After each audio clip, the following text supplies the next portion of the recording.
Saludos cordiales. En este video se llevará a cabo la explicación de un tema muy importante dentro de la anatomía, como lo es el sistema reproductor masculino. El grupo está integrado por Ena Baque, Fremis Flores, Elvis Mera, Jocelyn Sánchez y mi persona Carlos Saltos. A continuación, mis compañeros. Muy buenas, profesor. Mi nombre es Mera Saltos Elvis Darwin y atención le voy a dar el tema testículo y cubierta de los testículos o bolsas. Testículo. Los testículos, también llamados glándulas seminales, son dos órganos de aspecto glandular destinados a producir el elemento principal de la esperma, los espermatozoides, y de las hormonas sexuales, testosterona. Son los órganos glandulares que forman la parte más importante del aparato reproductor masculino. El testículo produce los espermatozoides y también unas hormonas llamadas andrógenos, entre las que se presentan la testosterona. Para producir los espermatozoides se lleva a cabo el proceso de espermatogénesis. Consideraciones generales de los testículos. Situación. Los testículos están situados debajo del pene, entre los dos músculos, en la parte anterior de la región pineal. Están encerrados en un sistema de cubiertas llamado bolsas. Migración de los testículos. En el hombre, como en el resto de los mamíferos, los testículos proceden del interior de la cavidad abdominal, a la derecha e izquierda de la columna lumbar al lado de los riñones. Y hacia el tercer mes de desarrollo fetal, los testículos abandonan esa región y descienden por el conducto inguinal atravesando la pared abdominal, arrastrando consigo a las bolsas, que los envuelven hasta su posición definitiva.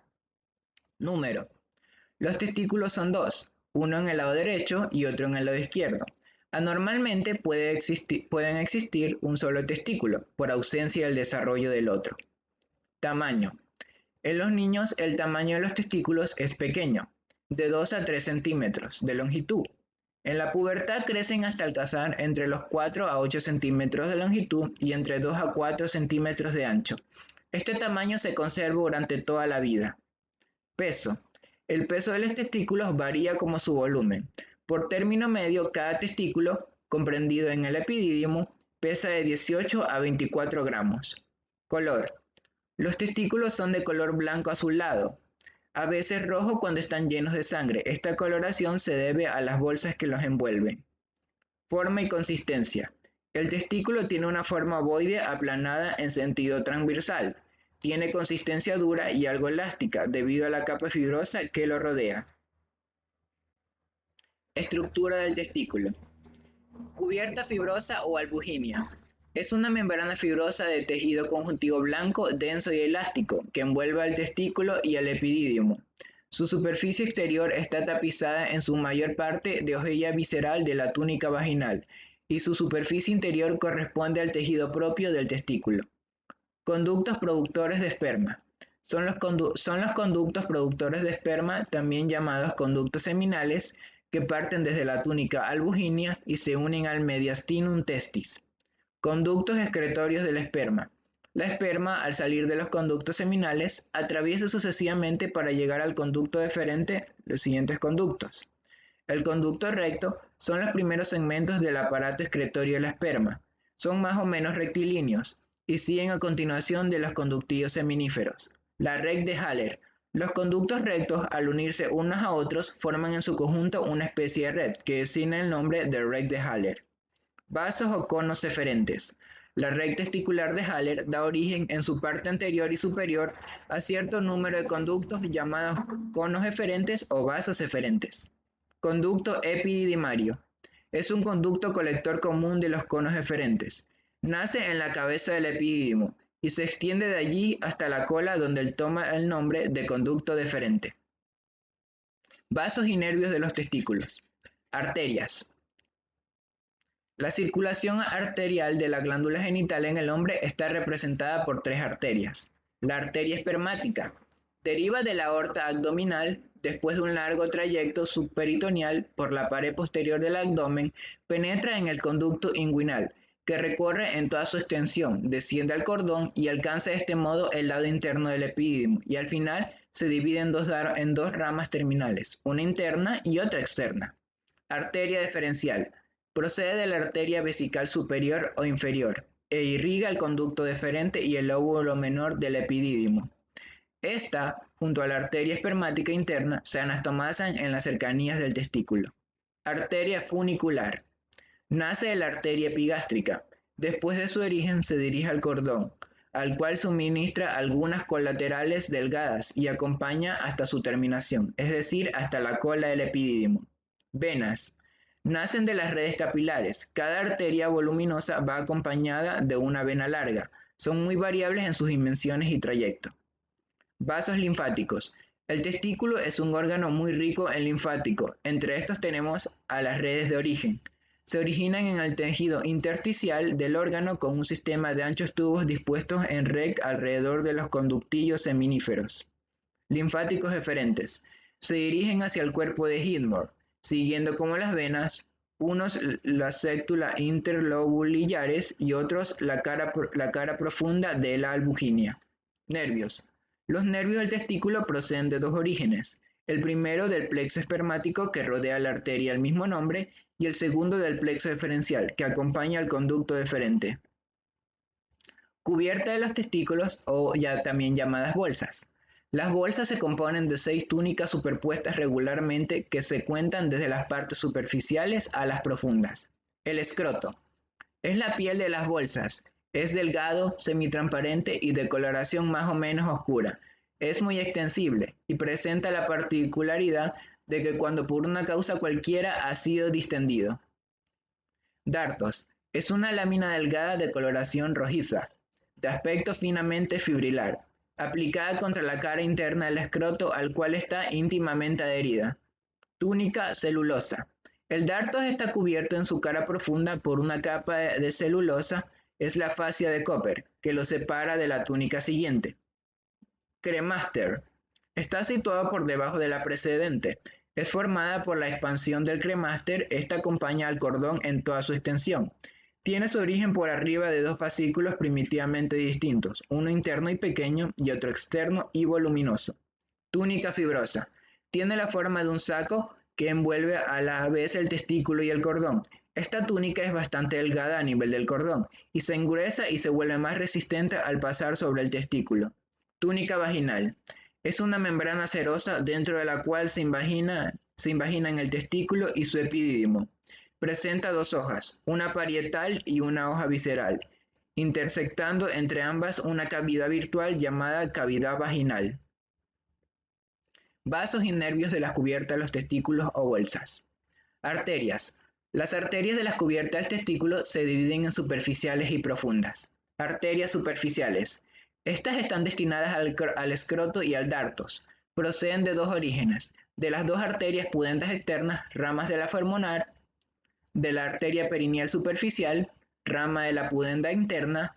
Las primeras se distribuyen principalmente en las partes anterolaterales de las bolsas, las segundas en la parte posterior y en el tabique.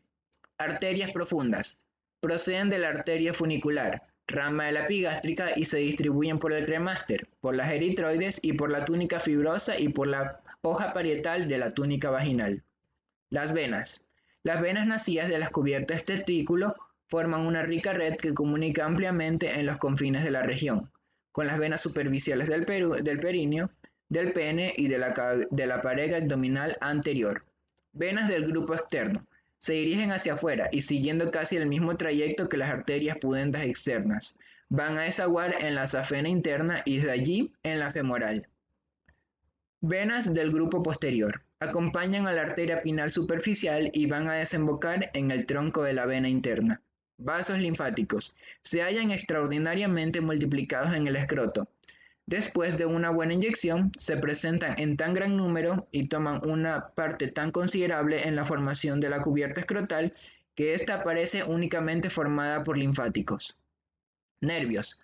Los nervios son sensitivos, motores y vasculares. Proceden de dos orígenes. El primero de la rama perineal interior del nervio pudendo interno, plexo sacro, y la segunda de las ramas genitales de los tres nervios genitocrural, abdomino genital mayor y abdomino genital menor, plexo lumbar.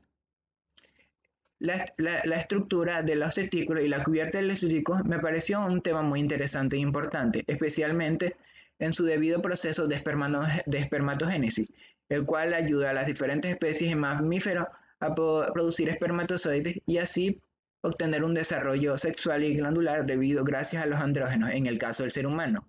Los andrógenos en sí son hormonas sexuales que ayudan al ser humano en el desarrollo, especialmente en los hombres, el cual está enlazado al aparato reproductor masculino. Muchas gracias, profesor.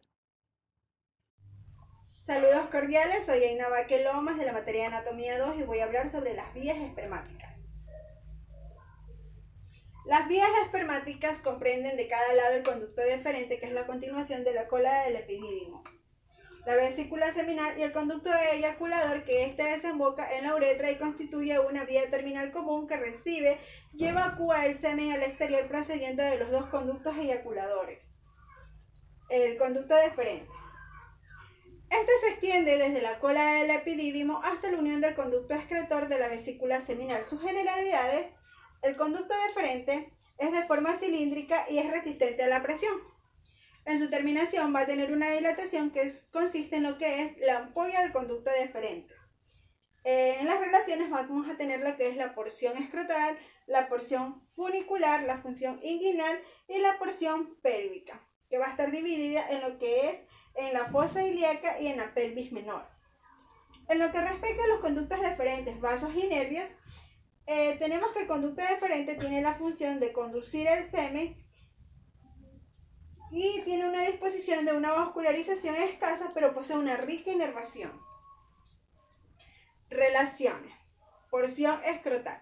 El conducto deferente está unido al epidídimo por un tejido conectivo laxo, donde se encuentran las arterias y venas testiculares envueltas por una cubierta que forma lo que es el escroto. La porción funicular. Esta porción funicular del conducto deferente, que es este que está aquí de amarillo, comprende desde la parte más inferior del cordón espermático hasta el anillo inguinal superficial, pasando por delante del pubis. La porción inguinal, que es la siguiente. El conducto deferente, que forma parte del conducto espermático, se encuentra por delante del pubis, donde es subcutáneo, y luego penetra en el conducto inguinal por un anillo superficial. Aquí encontramos lo que es el hueso del pubis, él se encuentra por delante. La porción pélvica, que sabemos que ya se divide en dos, en la fosa ilíaca, que es el conducto deferente que se va a dirigir hacia abajo y va a pasar por encima de la porción lateral de lo que es la arteria epigástrica. Aquí esta es la arteria epigástrica abriendo lo que es las paredes del peritoneo. En la pelvis menor, la porción pélvica del conducto deferente describe una curva cóncava hacia abajo y medialmente subcutánea.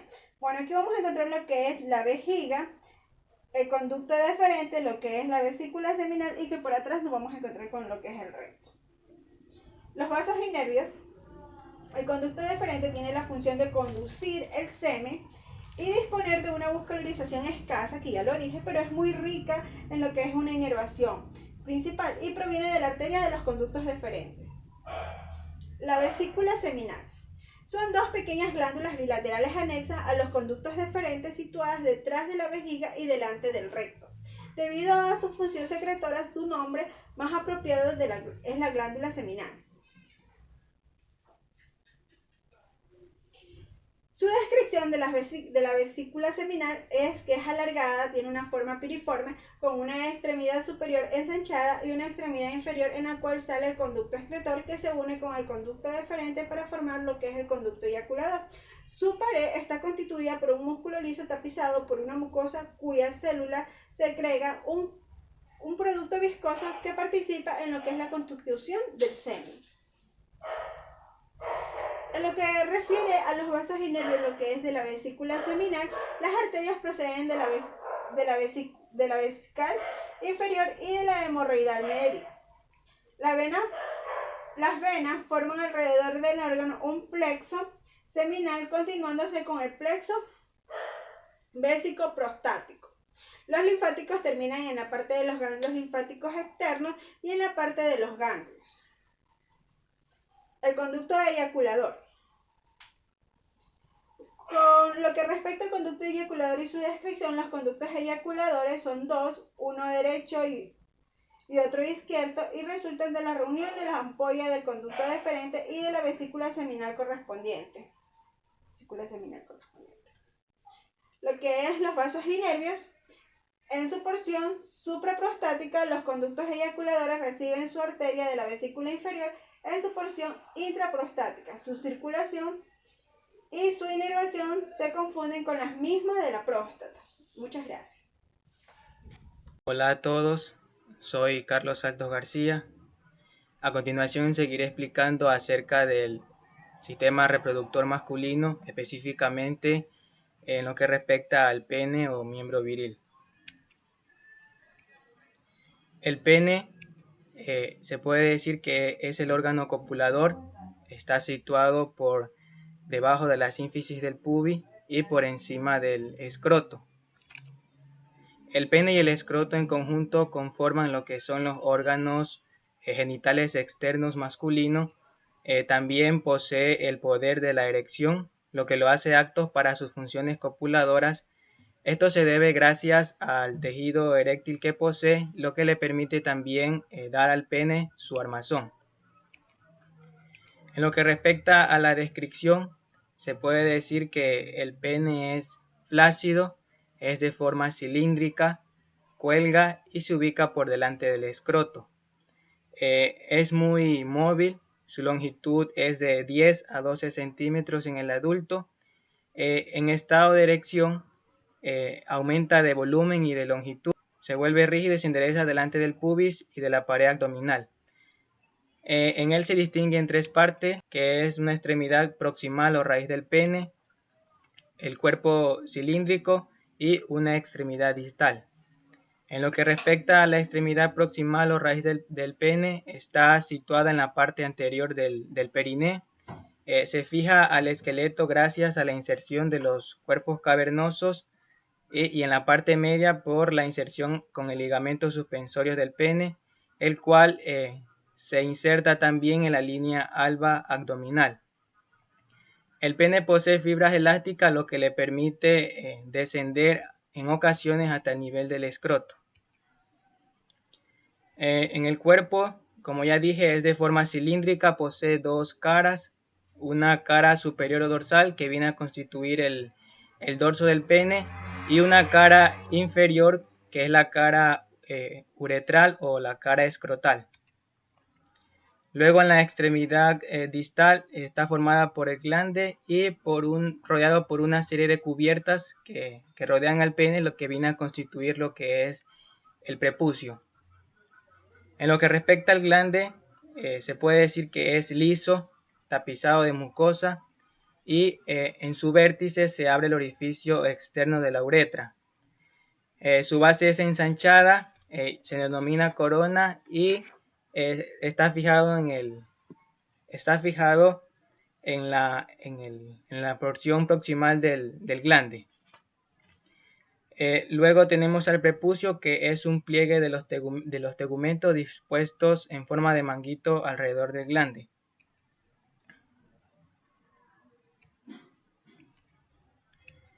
La constitución anatómica, desde el punto de vista anatómico, el pene está constituido por dos formaciones, que en primer lugar tenemos a los órganos eréctiles y luego tenemos al sistema de cubiertas del pene.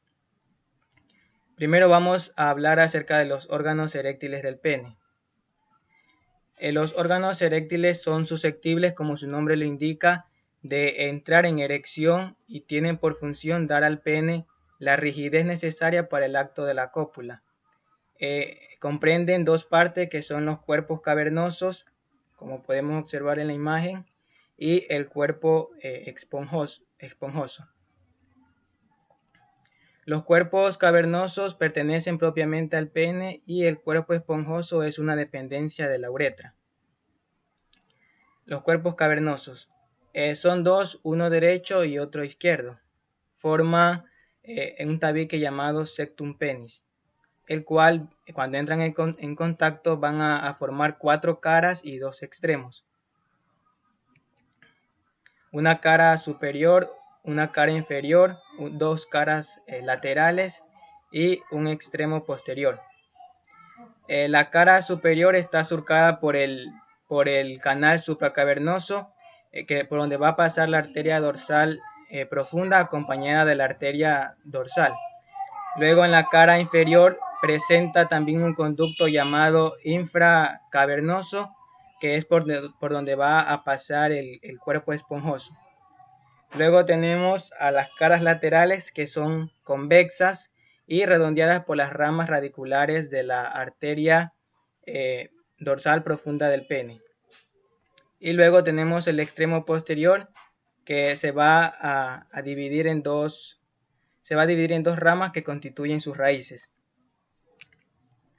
En lo que respecta al cuerpo esponjoso, se puede decir que es un órgano impar y medio que se sitúa en el plano inferior del pene. Se debe considerar en él tres partes. Una parte media o larga, pero estrecha, llamada el cuerpo esponjoso propiamente dicho. También tenemos el extremo posterior o bulbo, que es el abultamiento posterior del cuerpo esponjoso. Y en tercero tenemos al extremo anterior del glande, que lo va a constituir. En lo que respecta a la porción media o cuerpo esponjoso, que es todo esto, el trayecto que le estoy señalando, ocupa el conducto anteroposterior y medio de los dos cuerpos cavernosos. Tiene forma de cilindro y mide de 10 a 12 milímetros en estado de flacidez y de 15 a 18 milímetros en estado de erección. En lo que respecta al extremo posterior o bulbo, se ubica en la parte posterior del cuerpo esponjoso, tiene forma de pera y su base se encuentra dirigida hacia atrás. Y por último tenemos al extremo anterior del glande, que está formado por el manguito eréctil y se halla señalada por una hendidura suburetral. En lo que respecta a las cubiertas del pene, se dividen en dos partes, en las cubiertas que recubren al cuerpo del pene y las cubiertas del prepucio. El cuerpo del pene tiene 4 cubiertas ubicadas desde lo superficial hasta lo profundo, ubicada de la siguiente manera. Presenta una cubierta cutánea, una túnica muscular, una túnica celular y finalmente una cubierta elástica, como podemos observar en la imagen. En lo que respecta a la cubierta cutánea, la piel del pene es notable por su finura, por su movilidad y por su coloración oscura. Posee pelos y glándulas sebáceas que, a medida que nos vamos separando de la sínfisis del pubis, estos elementos se van haciendo menos notorios. La túnica media se encuentra revestida en su cara profunda por fibras musculares lisas. Esto va a constituir lo que se denomina el dartos penial. Posteriormente tenemos a la túnica celular, que es una capa de tejido celular laxo, rica en fibras elásticas, pero desprovista de grasa. Gracias a esta túnica, el darto junto con la piel se pueden mover.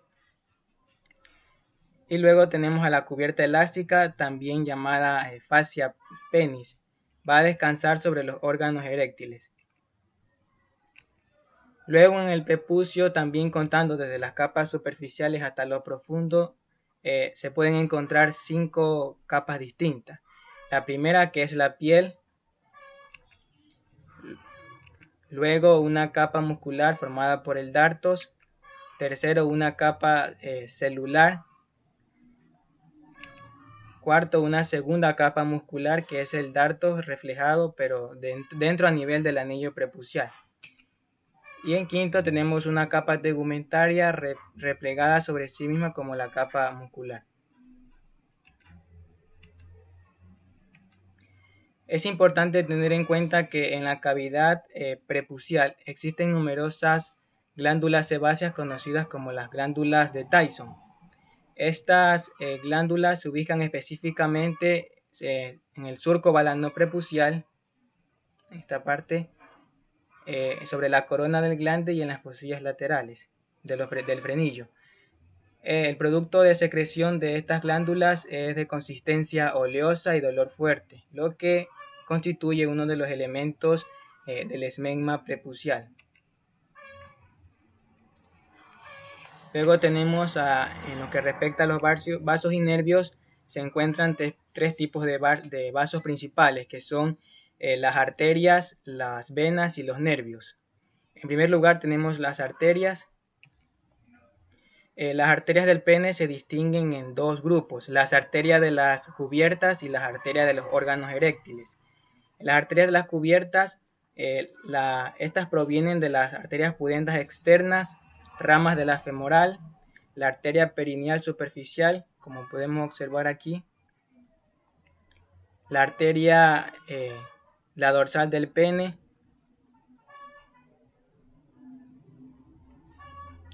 las ramas de la pudenda interna, que es la principal. Luego en las arterias de los órganos eréctiles, estas proceden de la pudenda interna, pero para su estudio se las separan asimismo en dos partes, en las de los cuerpos esponjosos y las arterias de los cuerpos cavernosos. En las arterias del cuerpo esponjoso, estas son suministradas para el bulbo por medio de la arteria transversa profunda del perineo o la arteria bulbouretral. Luego para su porción media o esponjosa por medio de la misma arteria bulbouretral o la arteria uretral o la arteria esponjosa. Y finalmente para el glande por medio de las arterias terminales de la dorsal del pene. En lo que respecta a la arteria de los cuerpos cavernosos, son dos arterias principales llamadas arterias cavernosas. Estas de aquí se dirigen hacia el ángulo de la unión y durante su trayecto las dos arterias derecha e izquierda se entrelazan en numerosas anastomosis.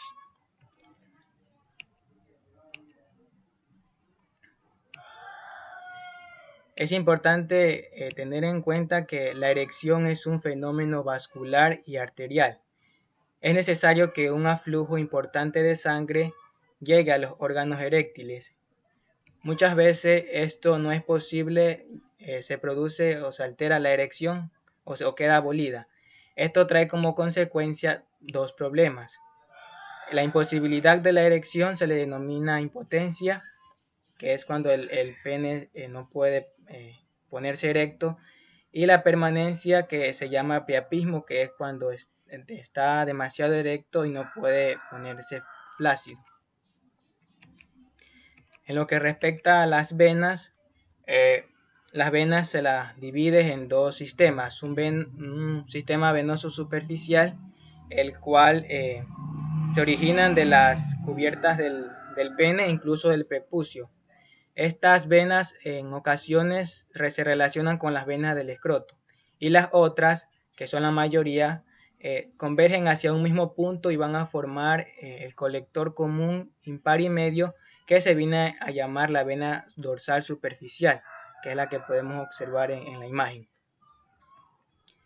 Luego tenemos el sistema venoso profundo, que procede de los órganos eréctiles, nacen a su vez de la red nutricia y de la red funcional. Esta de aquí asimismo se va a subdividir en dos, en las venas del cuerpo esponjoso y las venas de los cuerpos cavernosos. En las venas del cuerpo esponjoso proceden desde el bulbo hasta el glande. Luego en las venas de los cuerpos cavernosos atraviesan la albuginia en 4 puntos principales, originando las venas superiores, las venas inferiores, las venas anteriores y las venas posteriores. Luego tenemos lo que respecta a los nervios. Los nervios del pene son numerosos y de orígenes diversos. También se dividen en dos partes, en los nervios de las cubiertas y en los nervios de los órganos eréctiles. En los nervios de las cubiertas, estos reciben sus nervios del ramo genital del genitocrural, también del ramo genital de los dos nervios abdominogenitales mayor y menor. En lo que respecta a los nervios de los órganos eréctiles, son también muy ricos en nervios. Estos nervios proceden del sistema simpático y del sistema cerebroespinal. Muchas gracias. Hola a todos, mi nombre es Fremis Flores y yo voy a hablar sobre las glándulas anexas al aparato genital del hombre. Al aparato genital del hombre se han anexo dos órganos glandulares, que son la próstata y las glándulas de Cooper.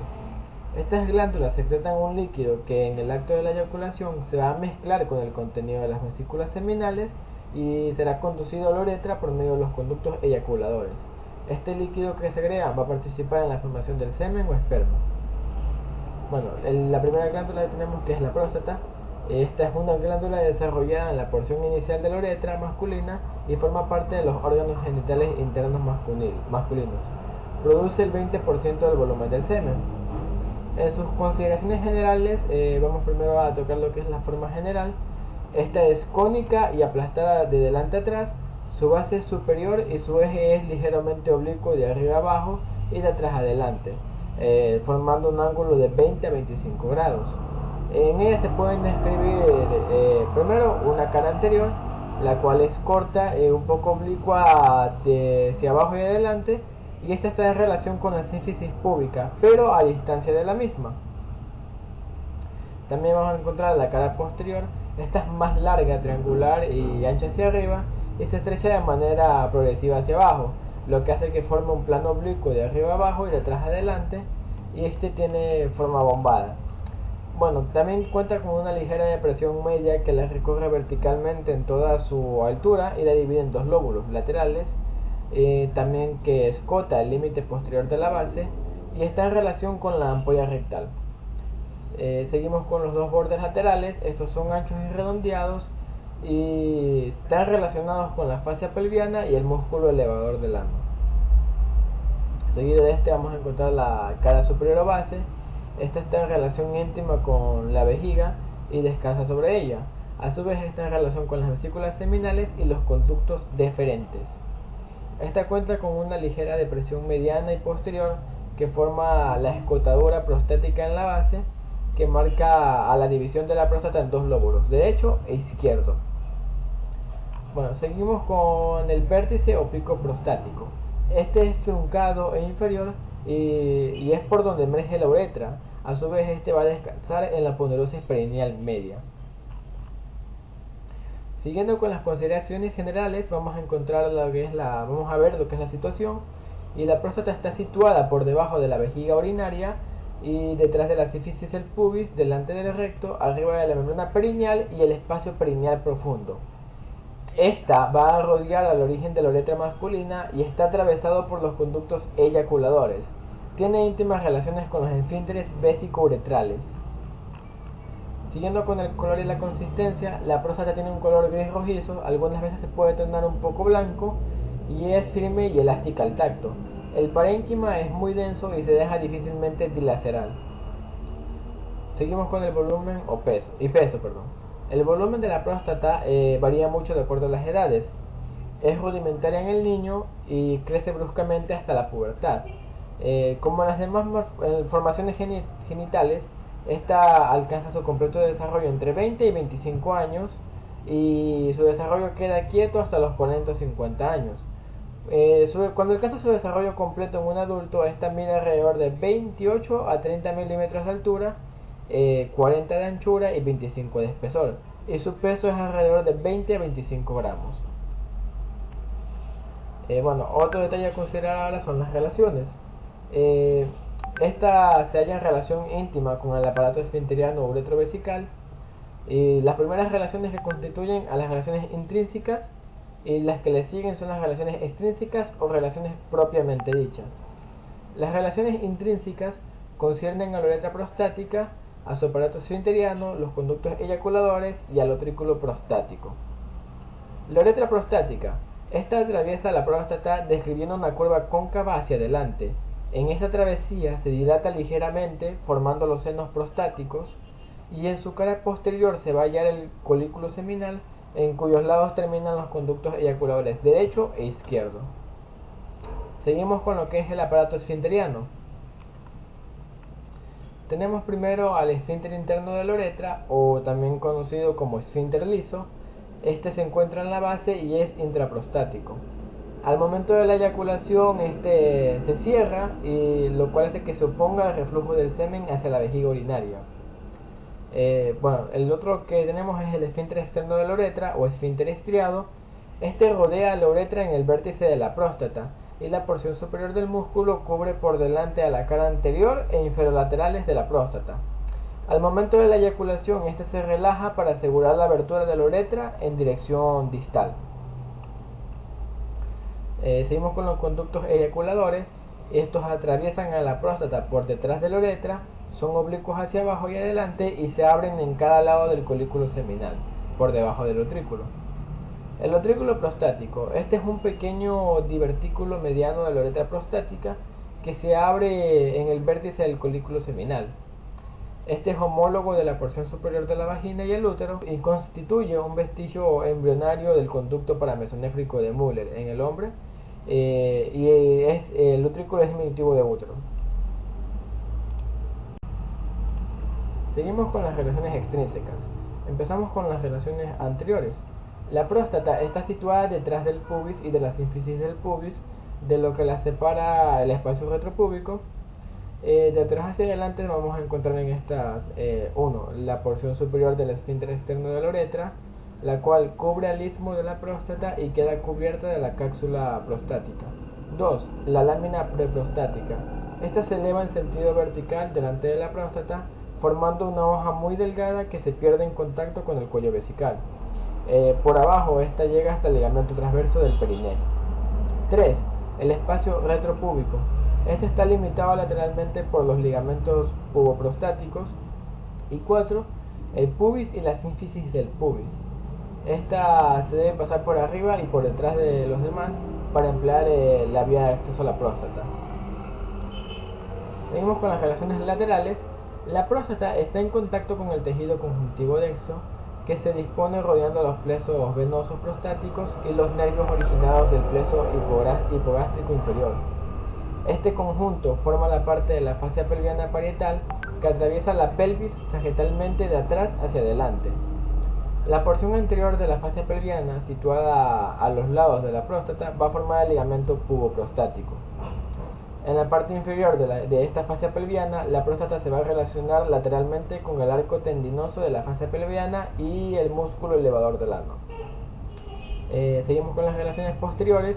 La próstata está por delante del recto, del cual se separa del tabique recto-vesical, fijado abajo en la membrana perineal y forma parte de la fascia pelviana visceral. Arriba se desdobla alrededor de las vesículas seminales y lateralmente se une a las hojas sagitales de la fascia pelviana. El tabique recto-vesical presenta un plano de separación recto-prostático esencial y la ampolla rectal está inmediatamente por detrás de este plano. Está con dirección oblicua hacia abajo y delante y dibuja una saliente subprostática. Tenemos ahorita las relaciones superiores. La base de la próstata se relaciona con la vejiga urinaria y en ella se distingue una vertiente anterior que está en contacto con el cuello de la vejiga, el orificio interno de la uretra y el trígono vesical. Y también una vertiente posterior sobre la cual se encuentran las vesículas seminales y la terminación de los conductos deferentes. El fondo del saco rectovesical del peritoneo queda generalmente a 15 milímetros por arriba de la base de la próstata. Por último tenemos a las relaciones inferiores. La próstata se apoya sobre el espacio perineal profundo. El vértice de la próstata se relaciona con el cuerpo perineal ubicado entre el recto y la uretra. El cuerpo perineal es un centro fibromuscular donde convergen los dos músculos transversos profundos del perineo y el esfínter externo de la uretra. Ahora vamos a hablar sobre la celda prostática. Este compartimiento va a estar limitado adelante, va a estar limitado por lo que es la lámina preprostática, que es una estructura fibrosa donde se localizan las porciones anteriores de los plexos venosos prostáticos y vesicales. Hacia arriba, sobre la base de la próstata, se apoya el cuello de la vejiga urinaria, con el esfínter interno de la uretra y las vesículas seminales inmediatamente por detrás. Lateralmente la próstata está limitada por las fascias pelvianas que parten de la cara anterior del sacro, siguen las caras laterales del recto, luego de la próstata hasta el pubis. Hacia atrás La celda prostática está cerrada por el tabique recto vesical, separando a la próstata del recto. Por arriba del nivel de la base de la próstata, esta se desdobla para envainar a las vesículas seminales y en los conductos deferentes, terminando en su extremo superior en el fondo del saco recto vesical. Y hacia abajo, la celda está limitada por el espacio perineal profundo, que cierra el hiato urogenital formando entre los músculos elevadores del ano. Vamos a hablar ahora sobre los vasos y nervios que encontramos en la próstata. Empezamos con las arterias. Bueno, la arteria principal de la próstata es la arteria vesical inferior, que es una arteria genito-vesical, y se dirige hacia el fondo de la vejiga urinaria. Antes de llegar a ella van ramas prostáticas para la base de la próstata, que penetran por cilio y descienden por los lados, terminando delante del vértice prostático. Bueno, también están las ramas prostáticas adicionales, posterolaterales, las cuales provienen de la arteria rectal media y de la pudenda interna. Cabe recalcar que la cara posterior de la próstata es muy poco vascularizada. Seguimos con las venas. Emergen de las diferentes caras de la próstata y van al plexo venoso prostático hacia adelante.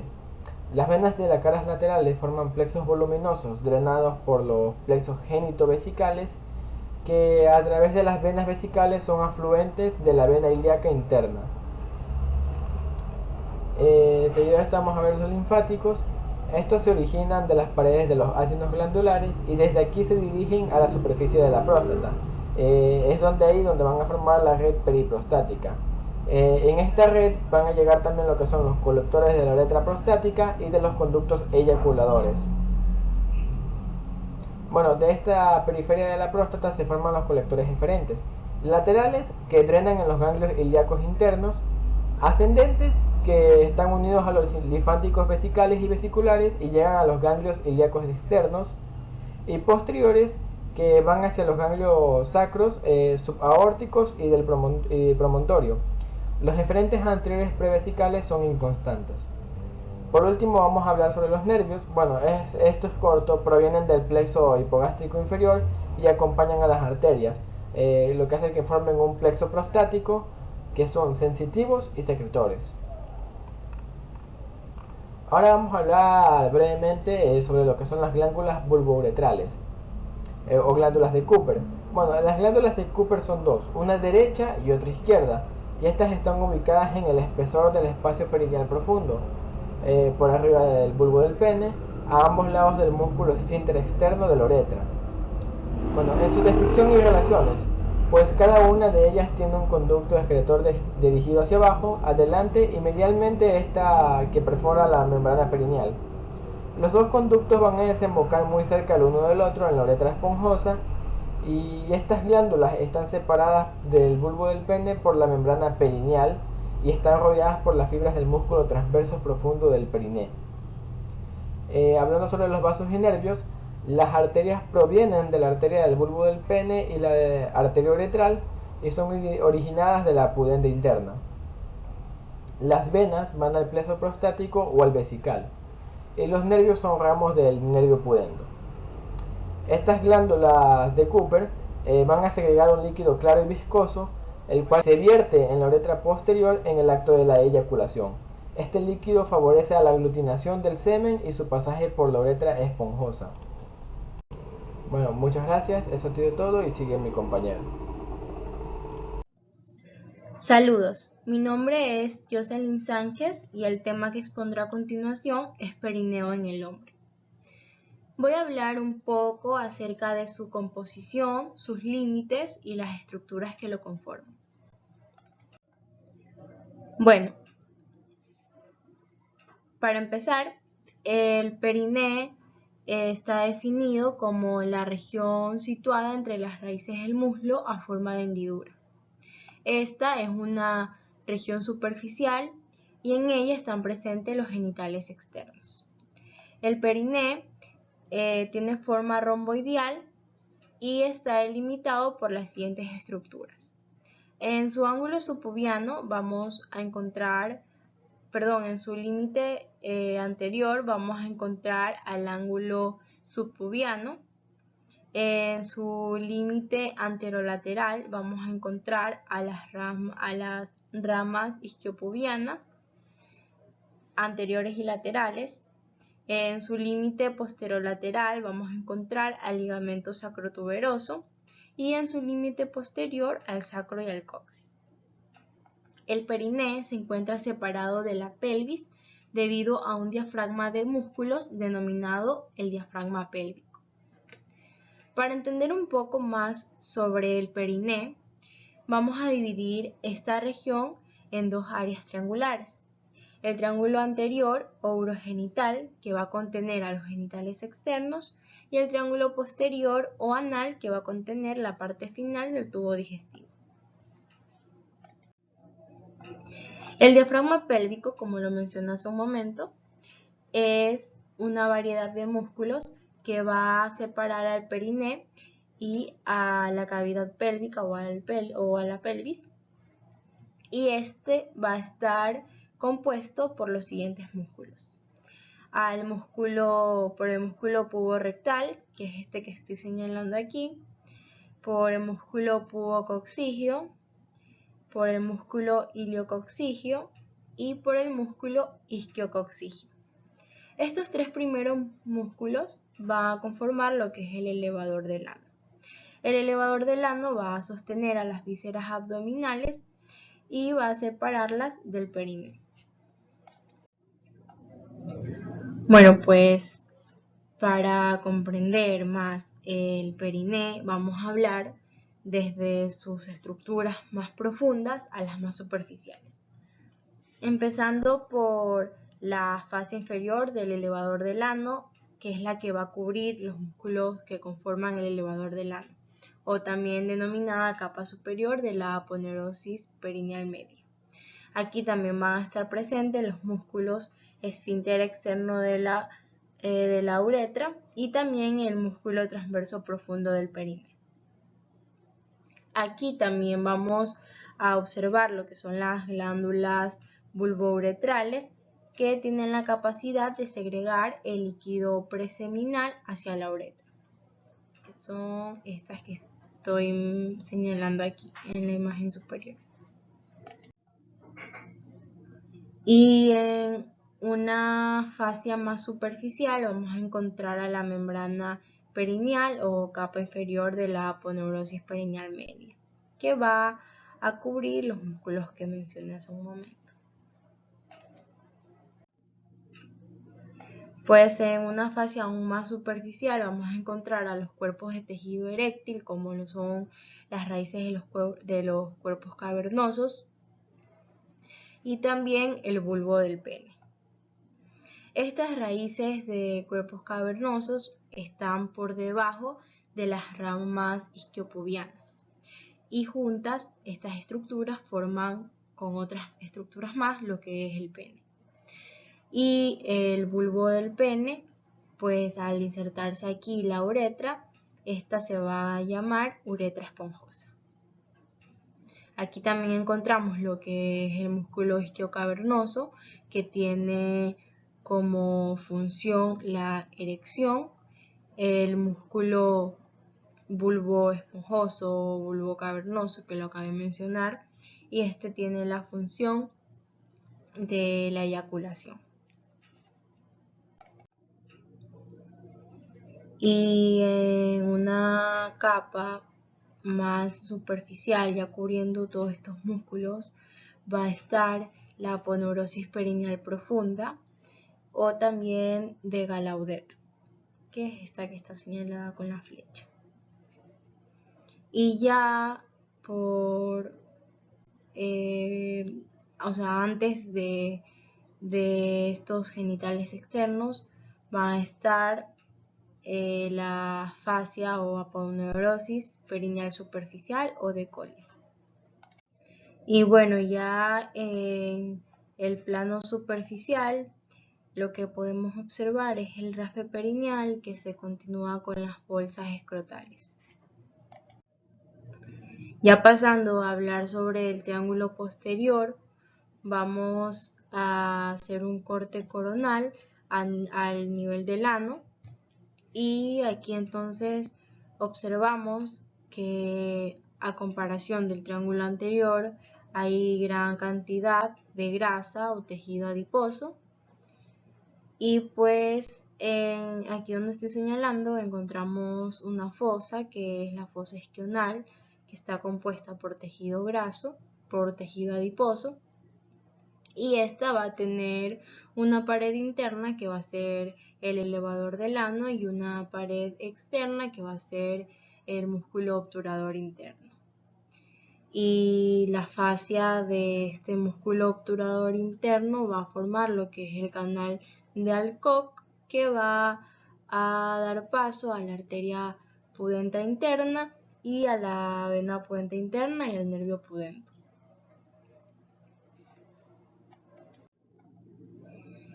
Bueno, ya pasando a la irrigación del perineo, pues tanto el triángulo anterior como el posterior va a estar irrigado por la arteria pudenda interna, que es rama de la arteria ilíaca interna.